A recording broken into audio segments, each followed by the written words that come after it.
Passamos a apresentar...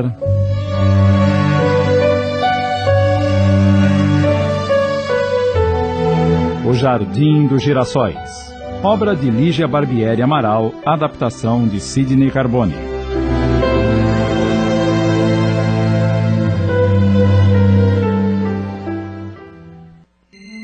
Felipe precisa entender que não pode ir atrás do pai quando quiser sem a nossa autorização. Além disso, ao vê-lo adoentado, Alberto fatalmente será obrigado a reavaliar suas atitudes. Mas para evitar que isso aconteça, Xantipa e seu bando montarão guarda ao lado de Felipe. É bom que eles estejam por perto. Esses irmãos necessitam de doutrinação, e só teremos oportunidade de fazer isso se eles acompanharem Felipe, Juliana e Lenita na reunião de amanhã. Assim, diante de todas essas orientações, só restou a tia Geninha orar para que tudo corresse conforme o Dr. Márcio previa.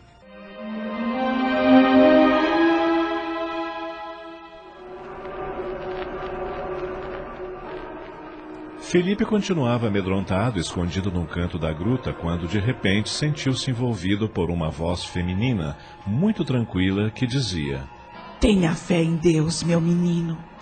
Seu pai vai ficar bem. Tudo isso é apenas um pesadelo. Procure se acalmar e rezar para o Papai do Céu, pedindo a ele para que você possa sair desse sonho ruim.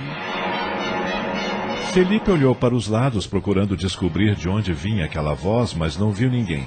Virou-se para o lado de fora e percebeu que um homem feio e sujo, de cabelo e barbas crescidos, vinha em direção à caverna carregando algo. Ele ainda estava longe, mas seus olhos brilhavam como os de uma raposa. Tomado pelo pânico, o menino ajoelhou-se no chão e decidiu fazer o que a voz lhe recomendara. Papai do céu, por favor, me tire daqui. Me leve de volta para minha caminha e eu prometo que nunca mais vou sair andando por aí procurando pelo meu pai Alberto. Poucos segundos depois, Felipe acordava em seu quarto sob o impacto do sonho. Enxugou o suor da testa e correu para a cama de Lenita. Mamãe, o que houve, Felipe? Tive um pesadelo horrível. Lenita o abraçou com carinho e procurou acalmá-lo. Já passou, meu amor. Agora procure dormir novamente, que ainda é madrugada. Amanhã a gente conversa sobre o sonho. Está bem? Enquanto isso, Xantipa chegava à entrada da caverna carregando um pequeno embrulho e procurava pelo menino. Onde ele está? Como de hábito, a líder das entidades trevosas correu ao seu encontro. O prisioneiro está na caverna, mestre. Levou uma surra que nunca mais vai esquecer. Não estou falando do Alberto, estou falando do menino. Eu sei que ele estava aqui. Onde está? Onde está? O lugar era sombrio e assustador. Tudo em torno da caverna estava coberto por uma névoa escura e pesada. Estranhos pássaros gigantes, que mais pareciam morcegos, sobrevoavam por entre as árvores secas, escuras e retorcidas, as quais circundavam uma imensa poça de lama fétida em frente à caverna.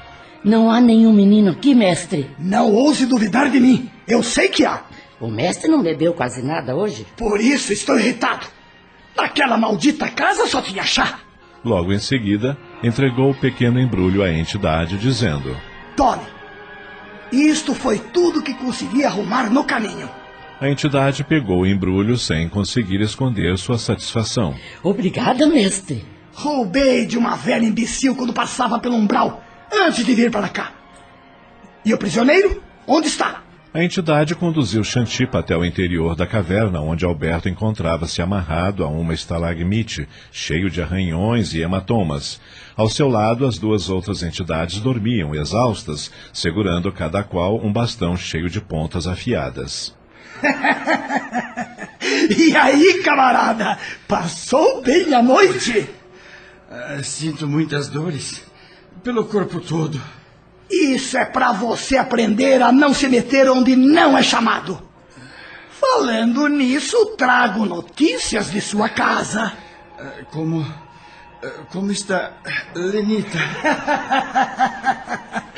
Mais gostosa do que nunca. Tem umas merdas que eu vou te dizer. Seu porco! Imundo!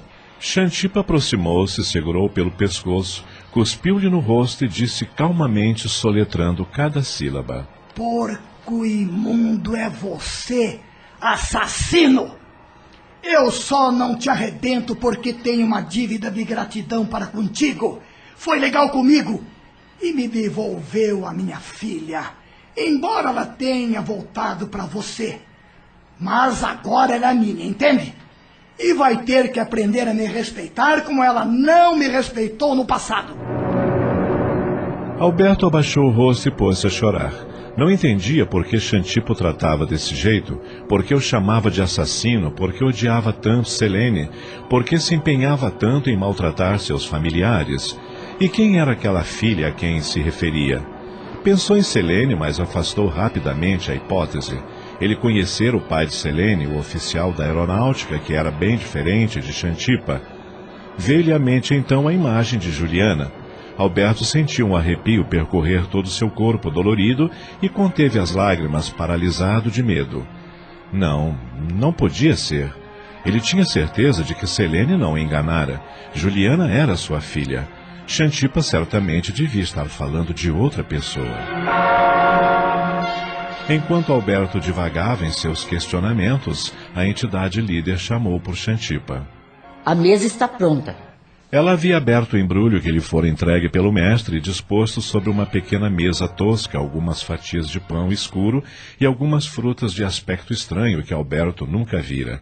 Imediatamente as duas entidades que dormiam abriram os olhos e correram para a mesa esfomeadas. Obedecendo a um sinal de Xantipa, a entidade líder desamarrou Alberto e também o conduziu para a mesa.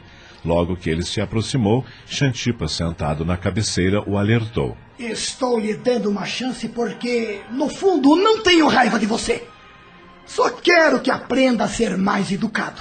Dizendo isso, Xantipa apanhou o pão e começou a comer com prazer e apetite, no que foi logo imitado pelas entidades trevosas que o cercavam. Apesar da aparência ruim daqueles alimentos, Alberto decidiu experimentar. Sentia-se muito fraco e precisava comer. O gosto até que não era dos piores, e depois de 3 fatias, ele já se sentia bem melhor. Experimente também uma fruta. Não é como água, mas pelo menos serve para matar a sede. Alberto obedeceu e realmente sentiu um certo frescor depois de saboreá-la. Muito bem. Agora que já encheu a pança, vamos ao que interessa. A notícia que trago não é das melhores. Sua mulher confessou para aquela secretária enxerida que está completamente apaixonada pelo seu amiguinho João Vitor. Ela disse isso?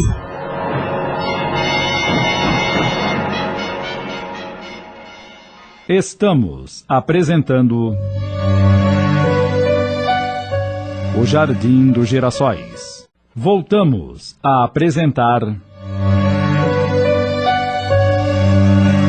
O Jardim dos Girassóis, uma adaptação de Sidney Carbone.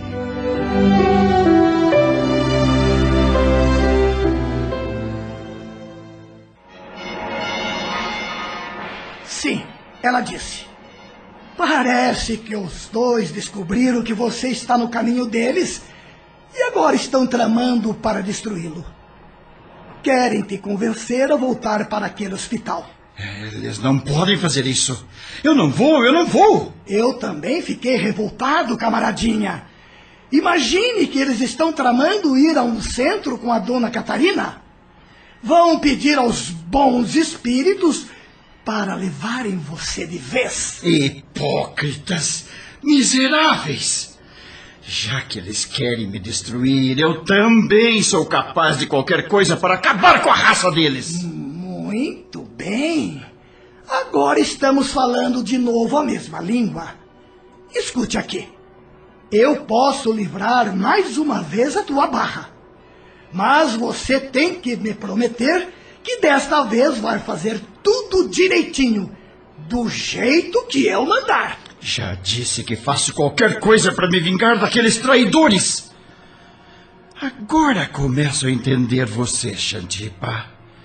A dor da ingratidão é pior do que a dor da morte. Pois bem, o plano é o seguinte. E dirigindo-se às 3 entidades, Xantipa continuou.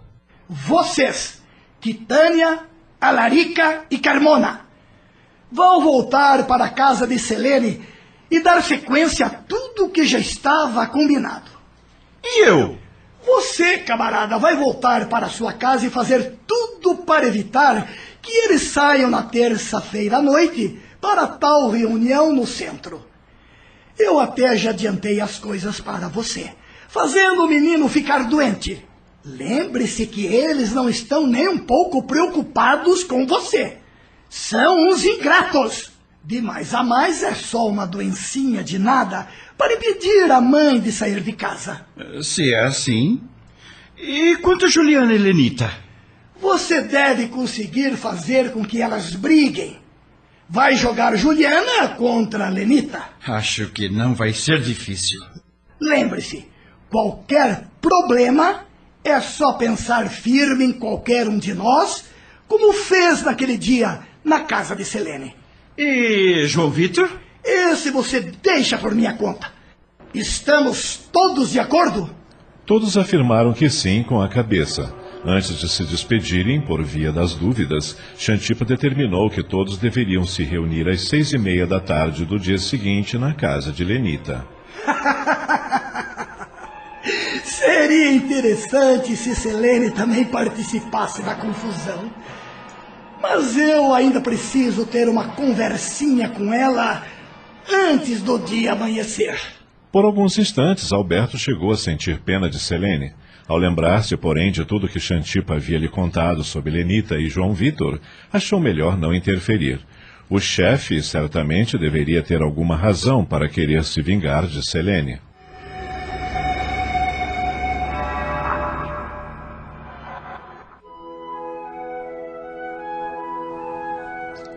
O dia amanhecia quando Alberto se viu diante da porta de seu antigo apartamento. Agora, devidamente instruído por Xantipa, já sabia locomover-se pela cidade sem precisar que alguém pensasse nele para poder se aproximar. Xantipa ensinara-lhe também como atravessar portas e paredes a partir da força de sua própria vontade. Sendo assim, não teve nenhuma dificuldade para entrar em casa.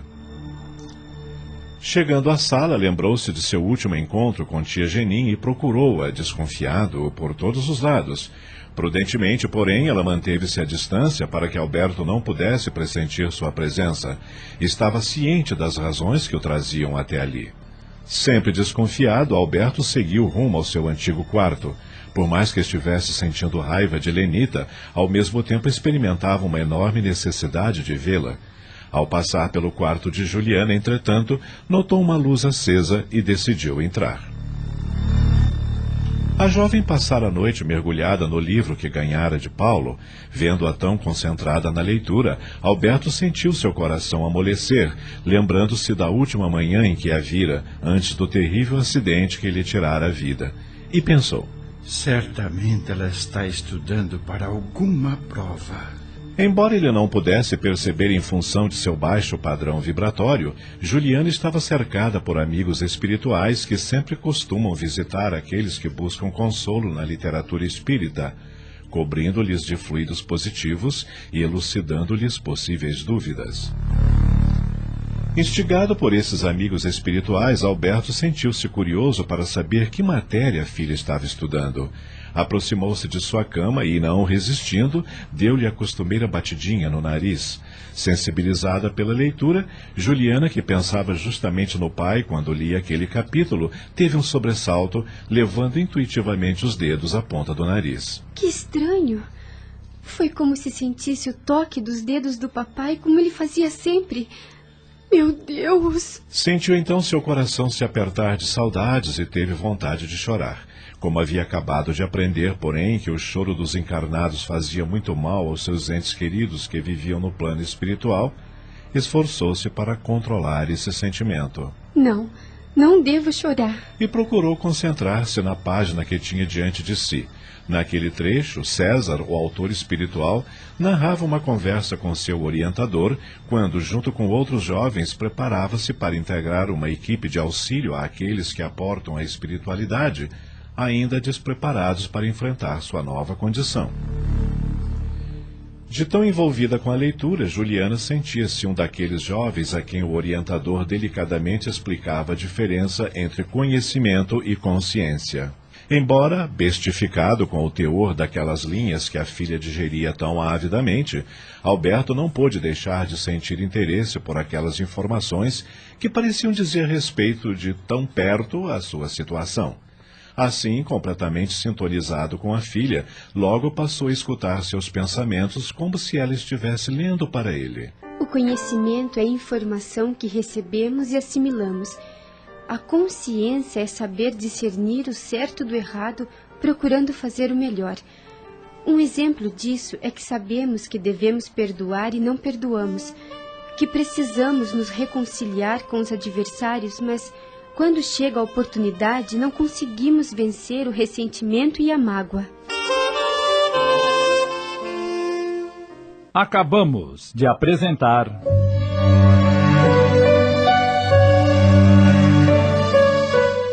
O Jardim dos Girassóis, obra de Lígia Barbieri Amaral em 20 capítulos. Adaptação de Sidney Carbone.